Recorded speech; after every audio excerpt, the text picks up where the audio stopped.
శ్రీమాత్రే నమ. జయ గురు దత్తాత్రేయ నమ. ఈ వీడియోలో మనం వివిధ రాశులపై శుక్రగ్రహ ప్రభావం ఏ విధంగా ఉంటుంది, మరి శుక్రుడు ప్రస్తుతం జూలై 31వ తారీఖు నుంచి ఆగస్టు 24 వరకు సింహరాశిలో సంచరించడం జరుగుతుంది. ఆగస్టు 24 నుంచి సెప్టెంబరు 18 వరకు కన్యారాశిలోకి ప్రవేశించడం జరుగుతుంది.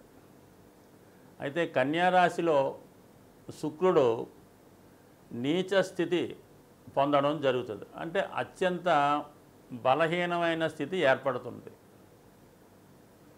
సో అలాగే శుక్రుడు సింహరాశి యందు ఉన్నప్పుడు కూడా శత్రుస్థానం అవటం వల్ల ఇంకా బలహీనమవుతూ, ఒక విధంగా చెప్పాలంటే మీకు జూలై 31 నాటికి ఉన్నటువంటి 100% బలం సింహరాశిలోకి ప్రవేశించిన దగ్గర నుంచి కన్యరాశిలోకి ఇంచుమించుగా మనకి సెప్టెంబర్ 18 అంటే తులారాశిలో ప్రవేశించినంత వరకు కూడా శుక్రుడు నెమ్మదిగా తన యొక్క బలాన్ని కోల్పోవడం జరుగుతూ ఉంటుంది.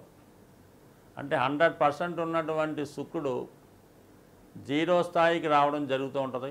మళ్ళీ తులారాశిలోకి సెప్టెంబర్ 18 తర్వాత తన స్వక్షేత్రంలోకి చేరడం వల్ల తిరిగి మళ్ళా శుక్రుడు సంపూర్ణ బలాన్ని చేకూర్చుకుంటాడు. అయితే ఎవరి జన్మజాతకంలో అయినా శుక్రుడు యొక్క స్థితి బలాన్ని బట్టే వారి యొక్క వైవాహిక జీవితంలో ఉన్నటువంటి సుఖ సంతోషాలు, అలాగే ఆర్థిక పరిస్థితి ఏ విధంగా ఉంటుంది, అతడు సంపాదించిన ధనాన్ని లేదా పెద్దల ద్వారా వచ్చిన స్థిరాస్తుల్ని ఎంతవరకు జాతకుడు దాన్ని అనుభవిస్తాడు, ఆ స్థిరాస్తుల్ని వృద్ధి చేస్తాడా లేదంటే దాన్ని పూర్తిగా నాశనం చేయడం జరుగుతుందా అన్న విషయాన్ని, అలాగే జాతకుడు ఒక మంచి బట్టలు కట్టాలన్నా, ఒక వాహనంలో ప్రయాణించాలన్నా కూడా శుక్రుడు చాలా బలంగా ఉండాలి. శుక్రుడు బలంగా ఉన్నవాళ్ళు ఏదన్నా చిన్న ప్రయాణానికి కూడా ఫ్లైట్లో ప్రయాణం చేస్తుంటారు. ఖరీదైన కారులో వాళ్ళకి సమకూరుతుంటాయి. అది ప్రభుత్వం అవ్వచ్చు, సొంతం అవ్వచ్చు. శుక్రుడు బలం ఉంటే ఆ విధంగా అవి అనుభవంలోకి రావడం జరుగుతుంది.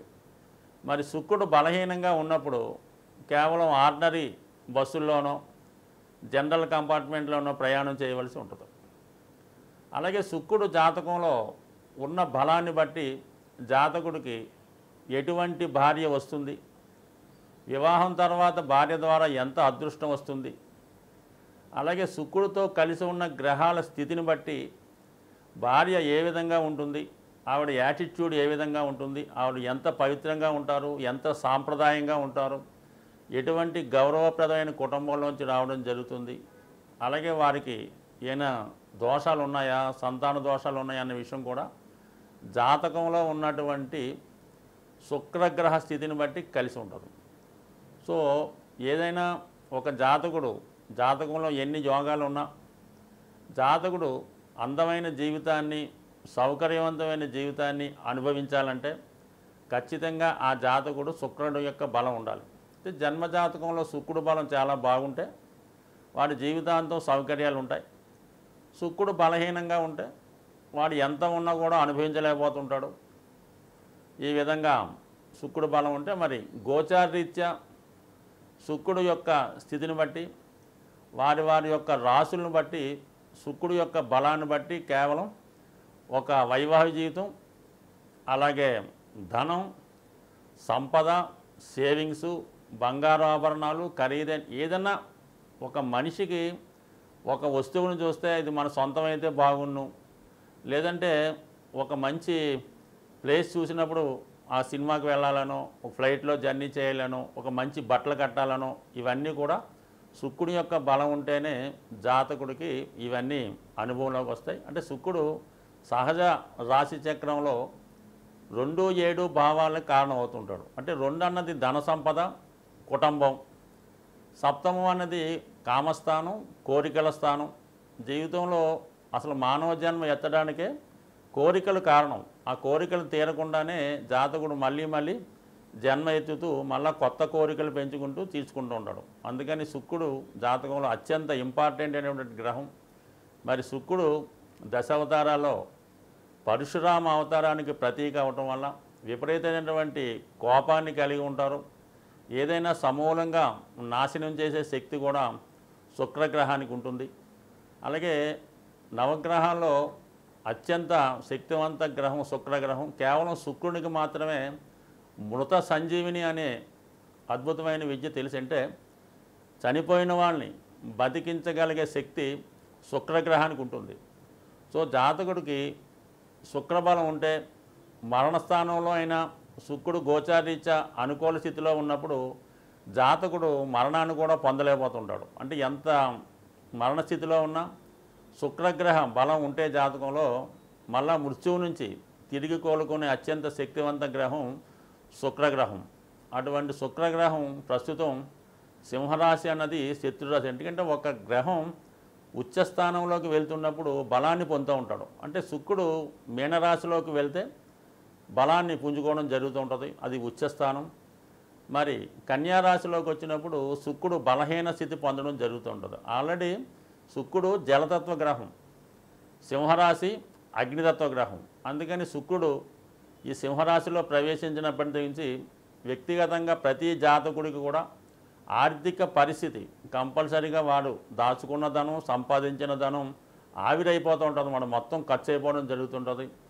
అలాగే మనీ రిలీజ్ అవ్వడం కూడా కష్టం ఉంటుంది. అంటే ప్రభుత్వం వారు మరి ప్రజలకి సప్లై చేయవలసిన ధనం సకాలంలో చేయలేకపోవడం వల్ల, పెద్ద పెద్ద వారి నుంచి ధనం బయటికి రాకపోవడం వల్ల మనీ రొటేషన్ తగ్గడం, తద్వారా వీళ్ళు ఆర్థిక పరంగా ఎదుర్కోవడం జరుగుతుంది. దాని తర్వాత శుక్రుడు ఆగస్టు 24 తర్వాత కన్యారాశిలోకి ప్రవేశిస్తాడు. కన్యారాశిలో ప్రవేశించడం ఇంకా అక్కడ ఉన్నటువంటి కేతుతో కలుస్తాడు. ఎప్పుడైతే శుక్రుడు తన శత్రుగ్రహం అయినటువంటి కేతుగ్రహాన్ని కలుస్తాడో 100% జాతకుడు మొత్తం తన యొక్క ఆర్థిక పరిస్థితి జీరోకి రావడం జరుగుతుంది. ముఖ్యమైన అవసరాలు కూడా మనీ ఇబ్బంది పడడం జరుగుతుంటుంది.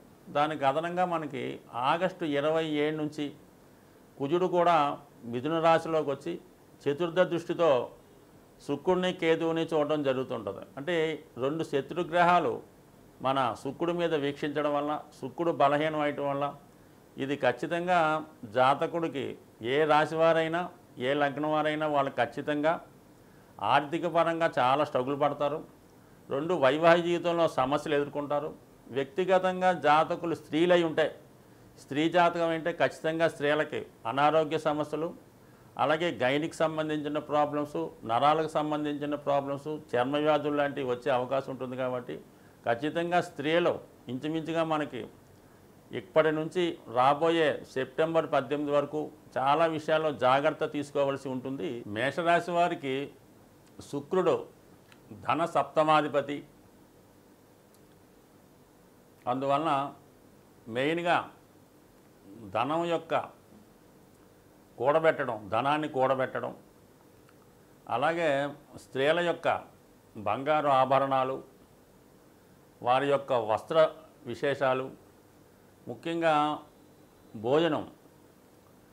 శుక్రుడు కుటుంబ స్థానాధిపతి, ధనస్థానాధిపతి, వాక్ స్థానాధిపతి అవటం వల్ల మేషరాశి వారికి ఎప్పుడైనా సరే, ఎంత ఆలస్యమైనా సరే మంచి భోజన ప్రియులై ఉంటారన్నమాట. సో ఆ కారణం వల్ల ఏంటంటే ప్రస్తుతం శుక్రుడు బలహీన స్థితిలో ఉండడం వల్ల, అలాగే సప్తమ స్థానం దానికి శుక్రుడు అధిపతి ఉంటాడు. వివాహ జీవితం, భార్య యొక్క ఆరోగ్యం, అలాగే మేషరాశి వారు ఏదన్నా పెద్ద వ్యవహారాలు చేసినప్పుడు ఎవరో ఒకరిని సపోర్ట్ తీసుకోవడం జరుగుతుంటుంది. అంటే అది పార్ట్నరే కావక్కర్లేదు, ఏదో విధంగా ఒకరు సహాయం చేసుకొని వాళ్ళ సహకారంతో ముందుకు వెళ్తూ ఉంటారు. ఏదైనా వ్యాపార వ్యవహారాలు అవ్వచ్చు, ఆర్థిక లావాదేవీల్లో ఈ విధమైన సహకారం ఉంటుంది.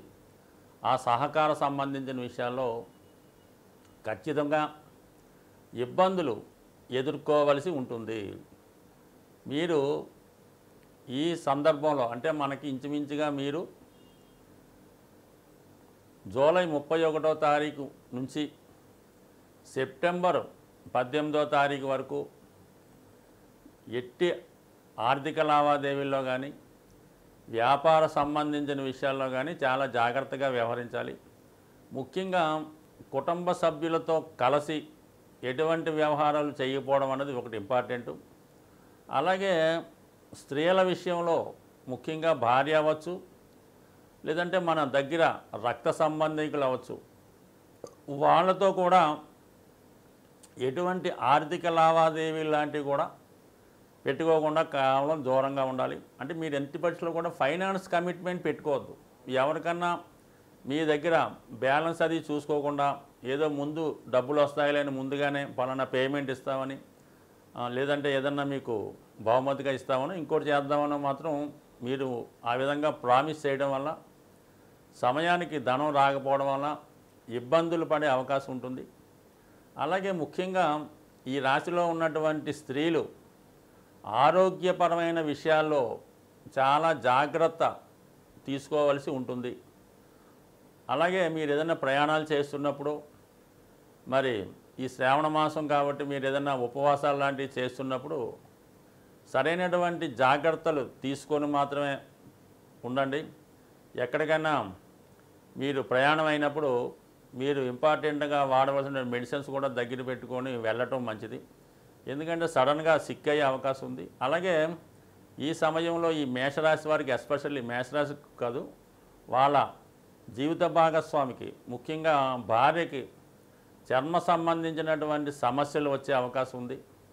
వ్యక్తిగతంగా మీ జీవిత భాగస్వామి కూడా వృత్తిపరంగా ఇబ్బందులు ఎదుర్కోవడం, అనారోగ్య సమస్యలు వచ్చే అవకాశం ఉంటుంది. కాబట్టి చాలా వరకు మరి ఈ శుక్రుడు ఆగస్టు 24 నుంచి మరీ ముఖ్యంగా సెప్టెంబర్ 18 మధ్యలో పూర్తిగా స్త్రీలైతే ఎక్కువ సమయం విశ్రాంతి తీసుకోవడం మంచిది. మగవాళ్ళు ఈ సమయంలో ఎట్టి పరిస్థితుల్లో కూడా వారి యొక్క వ్యసనాలకు కానీ ఇతరులపై వారికి ఉన్నటువంటి వ్యామోహాన్ని కానీ జాగ్రత్తగా మరి తగ్గించుకొని నియమంగా ఉండడం అన్నది అవసరం. సో ఏదైనప్పుడు కూడా ఆర్థిక పరిస్థితి ఈ నెలలో మీకు బాగుండాలి అంటే మనకి ఇంచుమించుగా ఈ రోజు నుంచి రాబోయే సెప్టెంబర్ వరకు ఉండాలంటే శుక్రగ్రహ అనుగ్రహాన్ని మీరు కంపల్సరీగా పాటించవలసింది. దానికి అనుకూలంగానే శ్రావణ మాసం రావడం వల్ల ఇంచుమించుగా ఈ శ్రావణ మాసం అంతా కూడా నియమంగా ఉండడం వల్ల ఖచ్చితంగా మీరు ఈ ఫైనాన్స్ పొజిషన్ నుంచి బయటపడే ఇబ్బందుల నుంచి బయటపడే అవకాశం ఉంది. సో ఎట్టి పరిస్థితుల్లో కూడా ఈ సమయంలో ఎవరితో కూడా విరోధం తెచ్చుకునే ప్రయత్నం చేయకూడదు. ఏదన్నా మీరు విరోధం తెచ్చుకోవడం వల్ల మిమ్మల్ని ఏదో విధంగా అన్పాపులర్ చేసే ప్రయత్నం జరుగుతుంది. కాబట్టి చాలా వరకు స్త్రీల విషయంలోనూ ధన విషయంలోనూ చాలా జాగ్రత్తగా వ్యవహరించవలసింది. శుక్రుని యొక్క ఇబ్బందుల నుంచి, కష్టాల నుంచి బయటపడాలంటే ముఖ్యంగా మగవారు స్ఫటికమాల ధరించడం అన్నది చాలా అనుకూలిస్తుంది. దీనివల్ల మీరు ఎటువంటి వ్యామోహాలకి లొంగకుండా ఆర్థిక పరంగా స్థిరపడడం, మనసు కంట్రోల్లో ఉండడం జరుగుతూ ఉంటుంది. అందువలన కంపల్సరిగా మరి ఈ సమయంలో మీరు స్ఫటికమాల ధరించడం అన్నది ఉత్తమం. అలాగే ఆర్థిక పరంగా వ్యాపార అభివృద్ధికి గోమతి చక్రాలు ఒక 11 తీసుకొని చక్కగా శుభ్రంగా ఉన్నటువంటివి తీసుకొని ఒక కవర్లో, ప్లాస్టిక్ కవర్లో బయటకు కనబడే విధంగా క్యాష్ బాక్స్లో పెట్టుకోవడం వల్ల చాలా మంచిది. అలాగే మరి అవకాశం ఉన్నవాళ్ళు మీ ఇంట్లో అవకాశం ఉండి మీకు ఆనవాయితీగా ఉంచుతుంటే చిన్నది ఒక బొటన వేలు ప్రమాణం గలది స్ఫటిక శివలింగం కానీ స్ఫటిక శ్రీచక్రం కానీ వీలైతే 2 ఒక చోట ఉంచుకొని మరి స్ఫటిక శ్రీచక్రానికి కుంకుమతోనూ పూజ చేయాలి, లేదంటే కుంకుమతో కప్పి ఉంచాలి. స్ఫటిక శివలింగాన్ని ప్రతిరోజు కూడా వీలైనంత వరకు శుభ్రమైనటువంటి వాటర్తో అభిషేకం చేస్తూ వీలైతే మారేడు దళం అక్కడ ఉంచడం వల్ల 100% మీ యొక్క ఈ శుక్రగ్రహ ఇబ్బందులు తగ్గుతాయి. ఇంకా అవకాశం ఉన్నవాళ్ళు చిన్నపిల్లల యొక్క అంటే ముఖ్యంగా అమ్మాయిల యొక్క పుట్టినరోజుకి కానీ వాళ్ళు వాణి ఫంక్షన్కి కానీ లేదంటే వారికి వివాహం అవుతున్నప్పుడు మీరు ఆ ఫంక్షన్లో పాలకోవా అక్కడ ఉన్నటువంటి వచ్చిన వారికి పంచిపెట్టడం, లేదా పెద్దగా భోజనాలు చేస్తుంటే పెరుగు, ఆవు పెరుగైనా ఒక 5 లీటర్లు, ముఖ్యంగా 6 లీటర్లు పెరుగు ఈ పెళ్ళి జరిగినప్పుడు అక్కడ వాళ్ళకి కామన్గా ఇస్తుంటారు కదా మన ఊరిలో, అలాగే ఇవ్వటం. ఈ విధంగా చేయడం వల్ల ఇంకా చాలా ఇబ్బందులు ఉన్నాయి అనుకున్నప్పుడు శుక్రవారం కానీ మంగళవారం కానీ సాయంకాల సమయంలో అంటే సూర్యాస్తమయ సమయంలో మరి ఏదన్నా హనుమాన్ టెంపుల్లో కానీ అమ్మవారి టెంపుల్లో కానీ 6 గులాబీ పువ్వులు వారికి టెంపుల్లో ఇవ్వడం, 6 ప్రదర్శనలు చేయడం వల్ల కంపల్సరిగా శుక్రుని యొక్క అనుగ్రహానికి పొందుతారు. ముఖ్యంగా స్త్రీలకి ఆరాధించడం అంటే వాళ్ళకి ముఖ్యంగా అక్క చెల్లెలకి విలువైనటువంటి పట్టు వస్త్రాలు బహుకరించి వాళ్ళ ఆశీర్వాదం తీసుకోవడం వల్ల మరి ఇప్పుడు వస్తున్నటువంటి నెలలో వస్తున్నటువంటి రాఖీ పండగ రోజు ఎవరైతే మీ యొక్క శ్రేయస్సు ఉన్నతి కోరుకుంటారో వారితో రాఖీ కట్టించుకోవడం వల్ల కూడా మీకు శుక్రగ్రహ అనుగ్రహం పొందే అవకాశం ఉంది. స్వస్తి.